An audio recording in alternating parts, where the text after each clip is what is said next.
Hi students, നമ്മൾ discuss ചെയ്യാൻ പോകുന്നത് ഡെറിവേറ്റീവിൻ്റെ സെക്കൻഡ് ക്ലാസിഫിക്കേഷൻ ആയിട്ടുള്ള ഫ്യൂച്ചേഴ്സിനെ കുറിച്ചാണ്. ഫ്യൂച്ചേഴ്സ് എന്ന് പറയുന്നത് പ്രധാനപ്പെട്ട ഒരു ഡെറിവേറ്റീവ് ഇൻസ്ട്രുമെൻ്റ് ആണ്. Okay, it's a kind of derivative instrument used for the purpose of hedging റിസ്കിനെയൊക്കെ ഹെഡ്ജ് ചെയ്യുന്നതിന് വേണ്ടിയിട്ട്, സ്പെക്കുലേഷൻ പ്രോസസ്സിന് വേണ്ടിയിട്ട് ഒക്കെ ഉപയോഗിക്കുന്ന ഒരു ഡെറിവേറ്റീവ് ഇൻസ്ട്രുമെൻ്റ് ആണ്, അല്ലെങ്കിൽ കോൺട്രാക്റ്റ് ആണ് ഫ്യൂച്ചേഴ്സ് എന്ന് അറിയപ്പെടുന്നത്. Future contract is an agreement between two parties.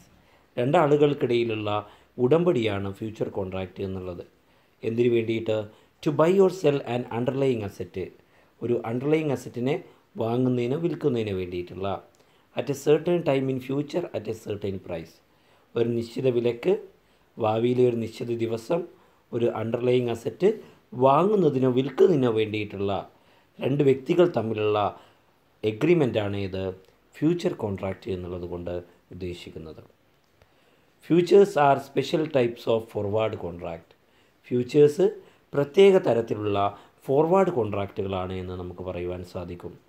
But they are traded only through recognised stock exchanges. പക്ഷേ ഈ ഫ്യൂച്ചേഴ്സ് ട്രേഡ് ചെയ്യപ്പെടുന്നത് റെക്കഗ്നൈസ്ഡ് സ്റ്റോക്ക് എക്സ്ചേഞ്ചിലൂടെയാണ്.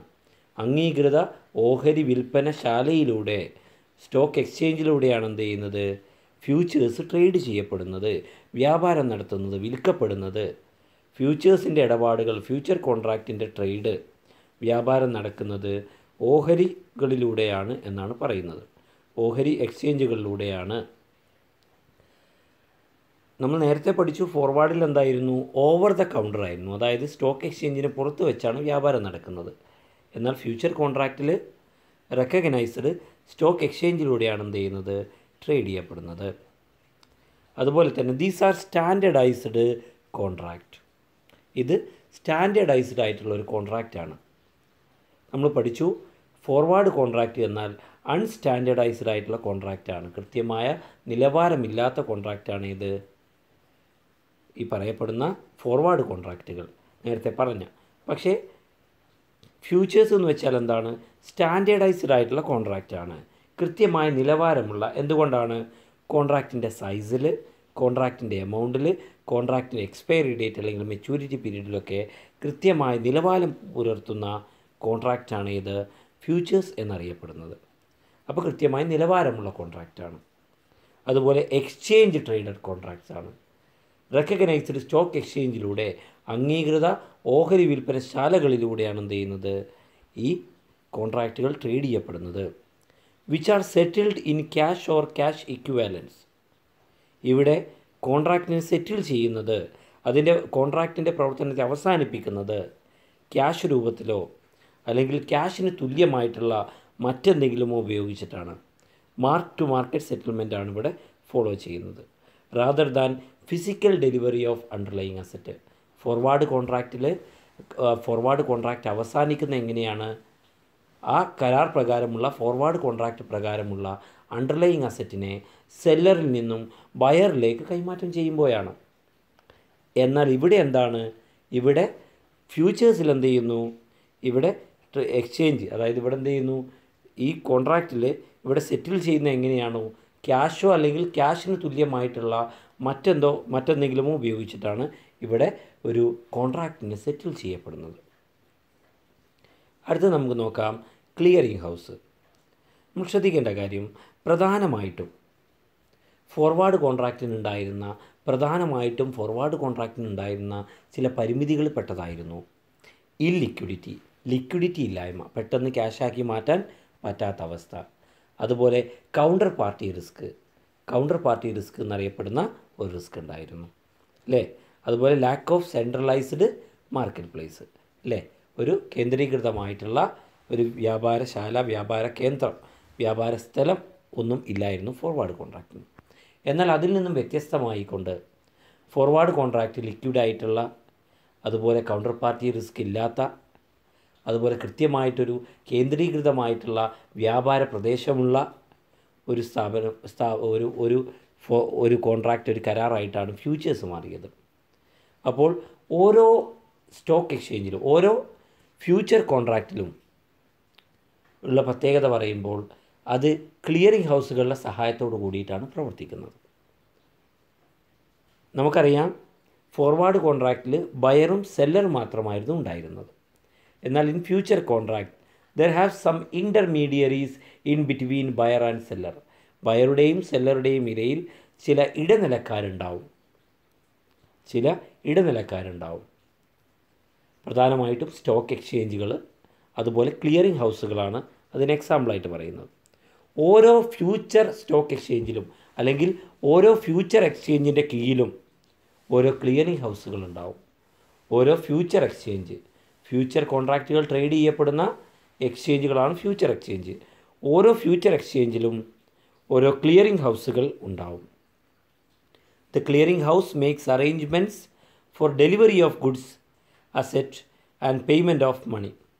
ഈ ക്ലിയറിംഗ് ഹൗസുകൾ എന്ത് ചെയ്യുന്നു? ഒരു അസറ്റിനെ ഡെലിവർ ചെയ്യുന്നതിനും അതുമായി ബന്ധപ്പെട്ട പേയ്മെൻറ്റ് നടത്തുന്നതിന് വേണ്ടിയിട്ടുള്ള ആവശ്യമായിട്ടുള്ള സൗകര്യങ്ങൾ ഒരുക്കി തരിക എന്നുള്ളതാണ് ക്ലിയറിംഗ് ഹൗസുകൾ ചെയ്യുന്നത്. ക്ലിയറിംഗ് ഹൗസുകൾ ഒരു അസറ്റിനെ ഡെലിവർ ചെയ്യുന്നതിനും അതുപോലെ അതുമായി ബന്ധപ്പെട്ട പണം പേ ചെയ്യുന്നതിനും അടയ്ക്കുന്നതിനും വേണ്ടിയിട്ടുള്ള അറേഞ്ച്മെൻറ്റ്സ് ഒരുക്കി തരികയാണ് സത്യത്തിൽ ക്ലിയറിംഗ് ഹൗസുകൾ ചെയ്യുന്നത്. Clearing house act as a counter party to the buyer in delivery of underlying asset. Clearing house എന്ത് ചെയ്യുന്നു? ഒരു കൗണ്ടർ പാർട്ടിയായിട്ട് പ്രവർത്തിക്കുന്നു. ബയറുടെ ഒരു കൗണ്ടർ പാർട്ടിയായിട്ട് പ്രവർത്തിക്കുന്നു in delivery of underlying asset കൈമാറ്റം ചെയ്യുന്നതിൽ ബയറുടെ കൗണ്ടർ പാർട്ടിയായിട്ട് എന്ത് ചെയ്യുന്നു? ക്ലിയറിംഗ് ഹൗസ് പ്രവർത്തിക്കുന്നു. And it becomes a counter party to the seller in making payment. അതുപോലെ തന്നെ സെല്ലറുടെ കേസിൽ എന്താണ്? സെല്ലറുടെ കൗണ്ടർ പാർട്ടിയായിട്ടും പ്രവർത്തിക്കുന്നു. എന്തിൻ്റെ കേസിൽ? In making the payment. പണം അടക്കുന്നതിൻ്റെ ഫോർവേഡ് കോൺട്രാക്റ്റ് പ്രകാരം അസറ്റിന് മുകളിൽ തന്നെ പൈസ കൊടുക്കാൻ അത് കൊടുക്കുന്നതുമായി ബന്ധപ്പെട്ട കാര്യത്തിൽ സെല്ലറുടെ കൗണ്ടർ പാർട്ടിയായിട്ടും ക്ലിയറിംഗ് ഹൗസ് പ്രവർത്തിക്കുന്നു. പിന്നെ പറയുന്നതാണ് salient features of future contract. Future കോൺട്രാക്റ്റിൻ്റെ ഫ്യൂച്ചർ കരാറുകളുടെ പ്രത്യേകതകൾ എന്തെല്ലാമാണ്?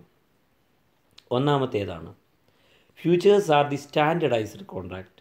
കൃത്യമായ നിലവാരത്തിലുള്ള കരാറുകളാണ് ഇത് ഫ്യൂച്ചർ കോൺട്രാക്റ്റുകൾ എന്നറിയപ്പെടുന്നത്, ഫ്യൂച്ചർ കോൺട്രാക്റ്റുകളെ ഫ്യൂച്ചേഴ്സ് എന്ന് വിളിക്കുന്നുണ്ട്. കൃത്യമായ നിലവാരത്തോട് കൂടിയിട്ടുള്ള കോൺട്രാക്റ്റുകളാണ്. കാരണം കൃത്യമായിട്ടുള്ള കോൺട്രാക്റ്റിൻ്റെ എമൗണ്ട്, സൈസ്, മെച്യൂരിറ്റി പീരീഡ് തുടങ്ങിയ കാര്യങ്ങളൊക്കെ നേരത്തെ തന്നെ ഫിക്സ് ചെയ്യുന്നുണ്ട്. അതുകൊണ്ട് തന്നെ ഇത് സ്റ്റാൻഡർഡൈസ്ഡ് ആയിട്ടുള്ള കോൺട്രാക്റ്റാണ്. മാത്രമല്ല futures are traded only through recognised future exchanges. അംഗീകൃത ഫ്യൂച്ചർ എക്സ്ചേഞ്ചുകളിലൂടെ മാത്രമേ ഫ്യൂച്ചേഴ്സ് ട്രേഡ് ചെയ്യപ്പെടുന്നുള്ളൂ. പിന്നെ പറയുന്നതോ it is not a bilateral agreement. ഇവിടെ ബൈലാറ്ററൽ എഗ്രിമെൻറ്റ് ഉണ്ടാവുന്നില്ല. പരസ്പരമുള്ള ബൈലാറ്ററൽ എഗ്രിമെൻറ്റ്, രണ്ട് വ്യക്തികൾ തമ്മിലുള്ള എഗ്രിമെൻറ്റുകൾ ഇവിടെ ഉണ്ടാവുന്നില്ല എന്നുള്ളതാണ് പറയുന്നത്. പിന്നെയോ ഇൻ ഈച്ച് ഫ്യൂച്ചർ എക്സ്ചേഞ്ച്, ഓരോ ഫ്യൂച്ചർ എക്സ്ചേഞ്ചിലും ഒരു ക്ലിയറിംഗ് ഹൗസ് നിർബന്ധമായിട്ടും ഉണ്ടായിരിക്കും. There is no counter party risk. ശ്രദ്ധിക്കേണ്ട കാര്യം, ഫ്യൂച്ചർ കോൺട്രാക്റ്റിൽ കൗണ്ടർ പാർട്ടി റിസ്ക് ഉണ്ടാവില്ല. കൗണ്ടർ പാർട്ടി റിസ്ക് എന്ന് വെച്ചാൽ എന്താണ്? കോൺട്രാക്റ്റിംഗ് പാർട്ടീസിലെ ഏതെങ്കിലും ഒരു വ്യക്തി എന്തെങ്കിലും ഡിഫാൾട്ട് വരുത്തുകയാണെങ്കിൽ അതുമായി ബന്ധപ്പെട്ട റിസ്ക്കാണ് കൗണ്ടർ പാർട്ടി റിസ്ക് അല്ലെങ്കിൽ ഡിഫാൾട്ട് റിസ്ക് എന്നറിയപ്പെടുന്നത്. അപ്പോൾ ഇടപാടുകളുടെ മുകളിൽ കൗണ്ടർ പാർട്ടി റിസ്ക് ഉണ്ടാവില്ല. ഈ കൗണ്ടർ പാർട്ടി റിസ്ക് ഒഴിവാക്കുന്നതിന് വേണ്ടിയിട്ടാണ് ക്ലിയറിംഗ് ഹൗസുകളും സ്റ്റോക്ക് എക്സ്ചേഞ്ചുകളും എല്ലാം പ്രവർത്തിക്കുന്നത്. ഓക്കെ, അടുത്തൊരു പ്രത്യേകതയാണ് ദർ ഈസ് മാർജിൻ സിസ്റ്റം. നമ്മൾ നേരത്തെ ഫോർവേഡ് കോൺട്രാക്റ്റ് പഠിച്ചപ്പോൾ പറഞ്ഞു, ഫോർവേഡ് കോൺട്രാക്റ്റിൻ്റെ പ്രത്യേകതയായിട്ട് പറഞ്ഞു ഇനീഷ്യൽ പേയ്മെൻറ്റ് ആവശ്യമില്ല. In forward contract no initial payment is required. Initial payment ആവശ്യമില്ല ഫോർവേഡ് കോൺട്രാക്റ്റിലെന്ന് നമ്മൾ പറഞ്ഞു അല്ലേ. പക്ഷേ ഫ്യൂച്ചർ കോൺട്രാക്റ്റിൽ ഇത്തരത്തിലുള്ള ഇനീഷ്യൽ പേയ്മെൻറ്റ് സിസ്റ്റം ആവശ്യമാണ്. ഫ്യൂച്ചർ കോൺട്രാക്റ്റിന് ഗ്യാരണ്ടി ചെയ്യുന്നതിന് വേണ്ടിയിട്ട്, ഫ്യൂച്ചർ കോൺട്രാക്റ്റിൻ്റെ റിസ്കിനെ ഒഴിവാക്കുന്നതിന് വേണ്ടിയിട്ട് മാർജിൻ സിസ്റ്റം എന്ന പേരിൽ ഒരു സംവിധാനം കൊണ്ടുവന്നു. കൗണ്ടർ പാർട്ടി റിസ്ക് അല്ലെങ്കിൽ ഡിഫാൾട്ട് റിസ്കിനെ ഒഴിവാക്കുന്നതിന് വേണ്ടിയിട്ട് ക്ലിയറിംഗ് ഹൗസാണ് എന്ത് ചെയ്തിട്ടുള്ളത്? മാർജിൻ സിസ്റ്റം എന്ന സംവിധാനം കൊണ്ടുവന്നിട്ടുള്ളത്. In order to protect itself from the റിസ്കിൽ നിന്നും, കൗണ്ടർ പാർട്ടി റിസ്കിൽ നിന്നും രക്ഷ നേടുന്നതിന് വേണ്ടിയിട്ട് The clearing house request the parties to keep a margin money. അതായത് റിസ്കിൽ നിന്നും പ്രൊട്ടക്ഷൻ നേടുന്നതിന് വേണ്ടിയിട്ട് ക്ലിയറിംഗ് ഹൗസുകൾ എല്ലാ പാർട്ടീസിനോടും ബയറോടും സെല്ലറോടും എന്ത് ചെയ്യുന്നു പറയുന്നു എന്ത് to keep a margin money. ഒരു മാർജിൻ മണി എന്ത് ചെയ്യുക, ഒരു മാർജിൻ മണി ഒരു സെർട്ടൻ പെർസെൻറ്റേജ് ഓഫ് എമൗണ്ട് എന്ത് ചെയ്യുക മാർജിൻ മണി ആയിട്ട് കീപ്പ് ചെയ്യുന്നതിന് വേണ്ടിയിട്ട് ക്ലിയറിംഗ് ഹൗസുകൾ പറയുന്നു. ടു പ്രൊട്ടക്റ്റിംഗ് ഫ്രം റിസ്കിൽ നിന്നും പ്രൊട്ടക്ഷൻ നേടുന്നതിന് വേണ്ടിയിട്ട് എന്ത് ചെയ്യുന്നു ക്ലിയറിംഗ് ഹൗസുകൾ പാർട്ടീസിനോട് എന്ത് ചെയ്യുന്നു ഒരു നിശ്ചിത ശതമാനം മാർജിൻ മണിയായിട്ട് സൂക്ഷിക്കാൻ പറയുന്നു. അത് സാധാരണയായിട്ട് 5% to 10% ഓഫ് കോൺട്രാക്ട് വാല്യൂ ആണ് വരിക. കരാറിൻ്റെ മൂല്യത്തിൻ്റെ 5% മുതൽ 10% വരെയാണ് ഈ മാർജിൻ മണിയായിട്ട് മാറ്റിവെക്കുക. കരാറിൽ ഏർപ്പെടുന്ന ബയറും സെല്ലറും എന്ത് ചെയ്യുന്നു മാർജിൻ മണിയായിട്ട് എന്ത് ചെയ്യുന്നു മൊത്തം കോൺട്രാക്റ്റിൻ്റെ മൂല്യത്തിൻ്റെ 5-10% എന്ത് ചെയ്യുന്നു മാറ്റിവെക്കുന്നു എന്നുള്ളതാണ്. പിന്നെ there exist marking to market settlement. Marking to market settlement എന്ന് പറയുന്ന ഒരു സെറ്റിൽമെൻറ്റ് രീതിയാണ് ഫ്യൂച്ചർ കോൺട്രാക്റ്റിൽ ഉള്ളത്. ദൈനംദിനമായിട്ടുള്ള ഫ്യൂച്ചറിൻ്റെ മാർക്കറ്റ് വിലയെ അടിസ്ഥാനമാക്കിയിട്ടാണ് മാർക്കിംഗ് ടു മാർക്കറ്റ് സെറ്റിൽമെൻറ്റ് ഉള്ളത്, rather than the physical delivery of the underlying asset. ഇവിടെ ഫോർവേഡ് കോൺട്രാക്റ്റിലെ പോലെ ഒരു അസറ്റിനെ ഫിസിക്കൽ ഡെലിവറി ചെയ്യുന്ന രീതിയല്ല ഇവിടെയുള്ളത്, പകരം മാർക്കിംഗ് ടു മാർക്കറ്റ് സെറ്റിൽമെൻറ്റ് എന്ന രീതിയാണ്. ഒരു ഫ്യൂച്ചർ കോൺട്രാക്റ്റിൽ the buyer will be in long position. നമുക്കറിയാം നേരത്തെ പറഞ്ഞ പോലെ ലോങ് പൊസിഷനിൽ ഒരു ഫ്യൂച്ചർ കോൺട്രാക്റ്റിൽ ലോങ് പൊസിഷനിൽ ബയർ ആയിരിക്കും, ഷോർട്ട് പൊസിഷനിൽ ആരായിരിക്കും സെല്ലറും ആയിരിക്കും. പിന്നെ പറയുന്നു if you buy the future contract long. If you buy the future contract നമുക്കറിയാം അല്ലേ, ഒരു ഫ്യൂച്ചർ കോൺട്രാക്റ്റിനെ വാങ്ങുകയാണെങ്കിൽ ബൈ ചെയ്യുകയാണെങ്കിൽ അതെന്ത് ഫ്യൂച്ചർ കോൺട്രാക്റ്റാണ് ലോങ് ഫ്യൂച്ചർ കോൺട്രാക്റ്റാണ്. കാരണം എന്താ അവിടെ വാങ്ങുന്നതാണ്, ബൈയിങ് ആണ്, അപ്പോൾ ബയറാണ് അവിടെ വരുന്നത്. If you buy the future contract long, നമ്മൾ ഫ്യൂച്ചർ കോൺട്രാക്റ്റ് പർച്ചേസ് ചെയ്യുന്നു, long future contract, long futures എന്നറിയപ്പെടുന്നു. ലോങ് ഫ്യൂച്ചേഴ്സ് പറഞ്ഞാൽ ബൈ ചെയ്യുക എന്നുള്ള വാങ്ങുക, അവിടെ ആരാ ഉണ്ടാവുക ബയർ അല്ലേ. ലോങ് ഫ്യൂച്ചർ കോൺട്രാക്റ്റ് നമ്മൾ വാങ്ങുക എന്ന് കരുതുക. And the future price goes up we will make money. ശ്രദ്ധിക്കേണ്ട കാര്യം, നമ്മൾ ഫ്യൂച്ചർ കോൺട്രാക്റ്റിൽ ഏർപ്പെട്ടു, ഫ്യൂച്ചറിൻ്റെ വില എന്ത് ചെയ്യുന്നു ഉയർന്നുകൊണ്ടിരിക്കുന്നതിനനുസരിച്ച് ബയർക്ക് എന്ത് ചെയ്യുന്നു ലാഭം കൂടിക്കൊണ്ടിരിക്കും. ഫ്യൂച്ചറിൻ്റെ പ്രൈസ് കുറയുന്നതിനനുസരിച്ച് ഈ ബയർക്കുള്ള ലാഭം കുറഞ്ഞുകൊണ്ടിരിക്കും, ബയർക്കുള്ള പ്രോഫിറ്റ് കുറഞ്ഞുകൊണ്ടിരിക്കും. അപ്പോൾ ഒരു ഫ്യൂച്ചർ കോൺട്രാക്റ്റിൽ ലോങ് ഫ്യൂച്ചർ കോൺട്രാക്റ്റ് ആണ് എങ്കിൽ, ബയർ അല്ലെങ്കിൽ ബൈ ചെയ്തിട്ടുള്ള വാങ്ങിയിട്ടുള്ളൊരു ഫ്യൂച്ചർ കോൺട്രാക്റ്റ് ആണ് എങ്കിൽ ഫ്യൂച്ചറിൻ്റെ പ്രൈസ്, ഫ്യൂച്ചർ എന്ന് പറയുന്ന ഡെറിവേറ്റീവിൻ്റെ പ്രൈസ് കൂടുന്തോറും ഇവിടെയുള്ള ബയർ എന്ത് ചെയ്യുന്നു ലാഭം ഉണ്ടാക്കുന്നു. ഫ്യൂച്ചറിൻ്റെ പ്രൈസ്, ഫ്യൂച്ചർ കോൺട്രാക്റ്റിൻ്റെ പ്രൈസ് കുറയും തോറും ഇവിടെ ബയർക്ക് എന്ത് ചെയ്യുന്നു പണം നഷ്ടമാകുന്നു. പിന്നെ പറയുന്നതാണ് if you sell the future contract short അല്ലേ, വിൽക്കുക സെല്ലർ എപ്പോഴും എന്തായിരിക്കും ഷോർട്ട് പൊസിഷനിലായിരിക്കും അല്ലേ.